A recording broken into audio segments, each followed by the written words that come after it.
Hello friends, I am Deepen Dewar and you are most welcome in my channel Dear Education Special Grammar। तो आज का topic है हमारा syntax.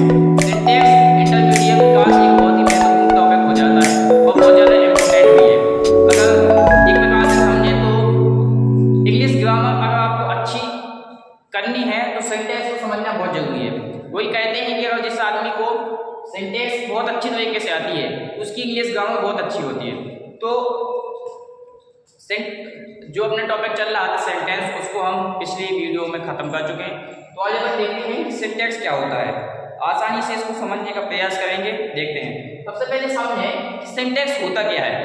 Syntax का मतलब है वाक्य में शब्दों को शुद्ध रूप से वाक्य में क्रमिक यानी क्रम से रखना और एक वाक्य में शब्दों को सही सही रखने के लिए जितने भी नियमों का यूज किया जाता है वो सब हमारे सिंटैक्स के अंतर्गत आते हैं।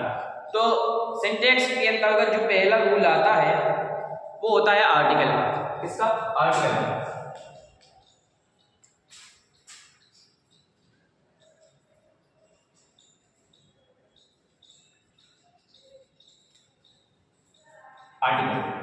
आर्टिकल जैसा कि आपने पिछली क्लासों में पढ़ा भी होगा। आर्टिकल को हिंदी में क्या कहते हैं? आर्टिकल को हिंदी में कहते हैं उपपद। क्या कहते हैं? उपपद।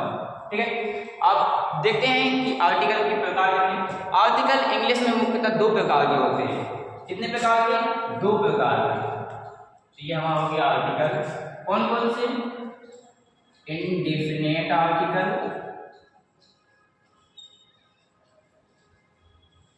इंडेफिनेट आर्टिकल और डेफिनेट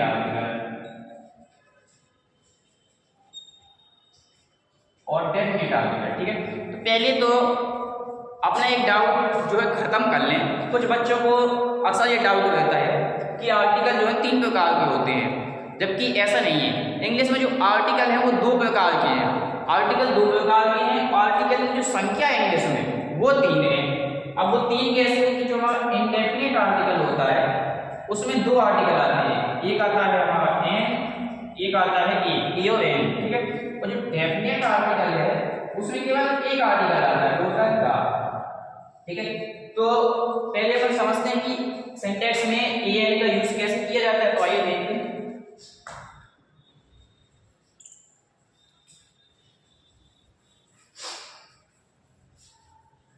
यूज ऑफ ए, सबसे पहले अपन ए को पढ़ते हैं।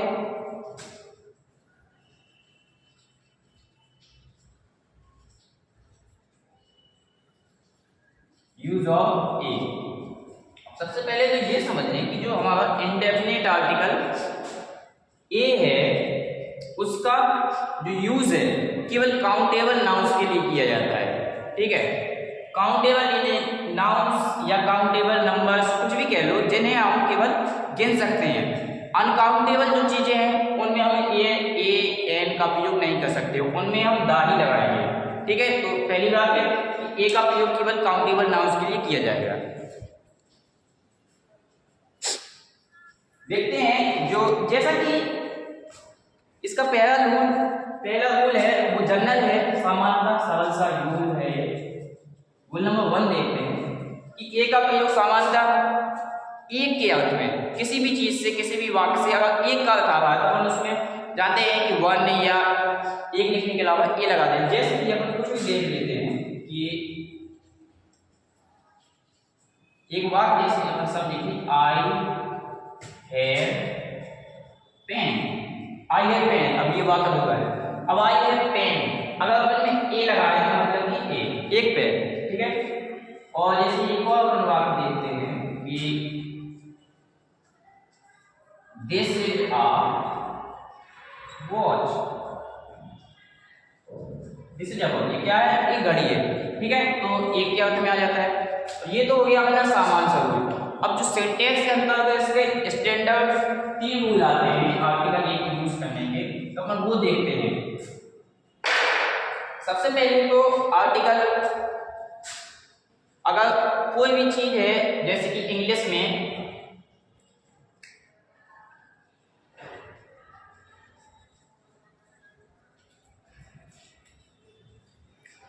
तो पहला रूल है वो देखते हैं कि अगर किसी भी वाक्य से हमारा द सेम, सबसे पहले चीज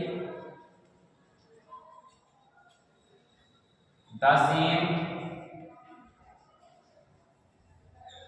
एनी और वन, अगर कोई भी वाक्य लिखा है उससे द सेम, एनी और वन, अगर इन तीन चीजों का भाव प्रकट हो रहा है तो हम जो है आर्टिकल ए लगा देंगे। अब वो कैसे, जैसे कि अपन वन का एग्जाम्पल देखते हैं, एग्जाम्पल में समझेंगे कि वन का कैसा कि आई है, देखते हैं I have a diary in my hand, है ना। I have a diary in my hand, मेरे हाथ में एक डायरी है। तो यहाँ पर देखते हैं किसका भाव प्रकट हो रहा है, वन का भाव आ रहा है, तो हम क्या है आर्टिकल ए लगा देंगे। अब दूसरे एग्जाम्पल देखते हैं एनी का। एनी का कैसे होगा कि जैसे मैं कुछ वाक्य लिख दूं कि बहुत से हमने पिछली क्लासों में एक फेमस वाक्य सुना होता है, एक किसान के 3 बेटे थे, तो वही लिख रहा हूं कि आ फार्मर हैड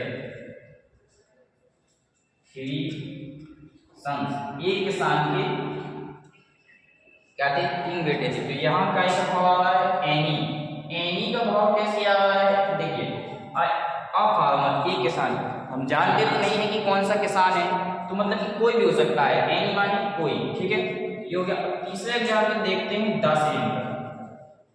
द सेम का जो एग्जाम्पल है वो थोड़ा इन सबसे अलग है, देखते हैं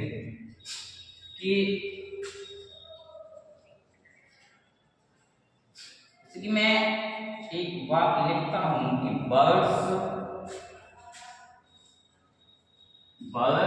of a feather, birds of a feather fly together, article किया है। इसमें क्या है द सेम का भाव आ रहा है, कैसा द सेम का भाव। अब वो कैसे आ रहा है ये समझिए, बर्ड्स ऑफ a feather, इसमें छुपा हुआ है a feather का मतलब है कि एक ही प्रकार की चिड़िया साथ साथ होती हैं। तो पहला रूल ये हमारा हो गया। अब दूसरा रूल देखते हैं,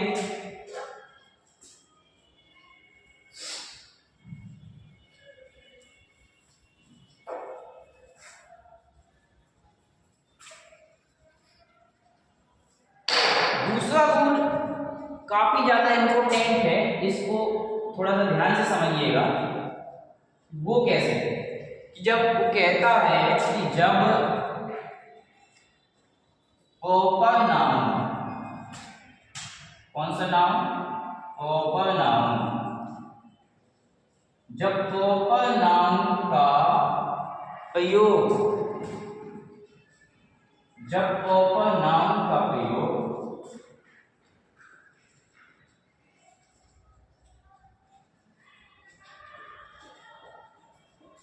कॉमन नाउन के रूप में हो। अब ये क्या चीज है भाई, प्रॉपर नाउन का प्रयोग कॉमन नाउन के रूप में हो। जैसे कि प्रॉपर नाउन हम सब जानते हैं कि किसी का नाम, किसी भी चीज का नाम हो।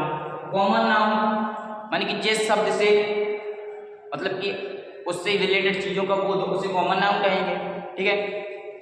आपको अब कैसे वो अपन एग्जाम्पल समझेंगे। जैसे कि अपन एग्जाम्पल लिखते हैं कि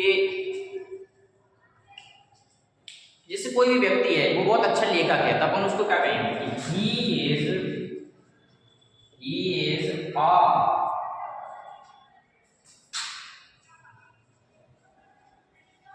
a तुलसीदास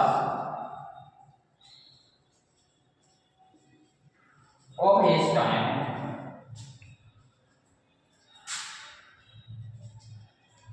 इसमें थोड़ा भाव गलत हुआ है, तो अपन वाच करके देखेंगे। अब देखिए क्या लिखा है, वो ए आर्टिकल आया है, he was a Tulsidas of his time. इसका पहले मतलब समझिए, वह अपने समय का तुलसीदास था। अब यहाँ पर देखिए कि प्रॉपर नाउन इसको समझ लीजिए आप, ठीक है। जैसे कि आप किसी का नाम भी लिख सकते हैं, जैसे proper noun Ram Raja Tulsidas of उस टाइम, इसका मतलब है कि जो राम था वो अपने समय का तुलसीदास था। अब जो प्रॉपर नाउन को यहाँ पर कॉमन नाउन का रूप दे दिया गया है कि क्या था, वो तुलसीदास था। जैसा कि आप सब जानते हैं किसी भी नाम के पहले आर्टिकल नहीं आता है, लेकिन यहाँ पर प्रॉपर नाउन का प्रयोग कैसे कॉमन नाउन में किया गया है, ठीक है। तो इसलिए यहाँ पर आर्टिकल ए का प्रयोग होता है। दूसरा रूल ये हो गया, उम्मीद है आपको समझ आ गया होगा। जो तीसरा रूल है आर्टिकल ए का आता है हमारा,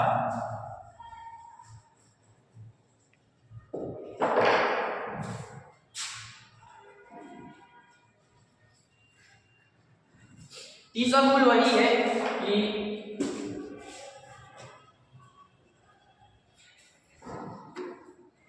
पहले जो मैं बताया था कि बहुत ही सामान्य सा रूल है।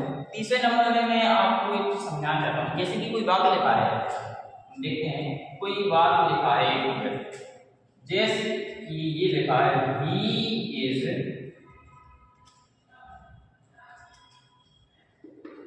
वाइज, वाक्य लिखा है ही इज वाइज, वह क्या है, बुद्धिमान है या होशियार है, ठीक है। यहाँ पर हमने आर्टिकल नहीं लगाया। जैसा कि आप जानते हैं कि वाइज क्या है, आइडेंटिफाई करते हैं इस वाइज को। वाइज क्या है, इसकी विशेषता बता रहा है कि तो ये क्या हुआ, एडजेक्टिव। क्या हुआ, एडजेक्टिव। ये समझने वाली चीज हो जाती है यहाँ पे कि अगर वाक्य में केवल एडजेक्टिव दिया है और एडजेक्टिव के बाद कोई नाउन नहीं है, क्या है, कोई नाउन नहीं है, कोई नाउन नहीं है, तो एडजेक्टिव के पहले आर्टिकल का प्रयोग नहीं होगा, ठीक है। अगर एडजेक्टिव के बाद एक नाउन दिया है तब आर्टिकल का प्रयोग होता है। जैसे इसी वाक्य को मैं लिख दूं कि ही इज आ, जैसे कि आर्टिकल का बात कर रहा हूं, ब्लैंक हो देते हैं, ही इज वाइज, तो इसके आगे नाम लगा देते हैं student, he is wise student. अब देखिए कि ये है एडजेक्टिव, ये एडजेक्टिव है, इसके बाद आ गया है नाउन। नाउन है तो यहाँ पर आर्टिकल लग जाएगा। He is a wise student, वह एक होशियार विद्यार्थी है। तो उम्मीद है कि आर्टिकल ए के जो यूज हैं वो आपको क्लियर हो गए होंगे। Thank you.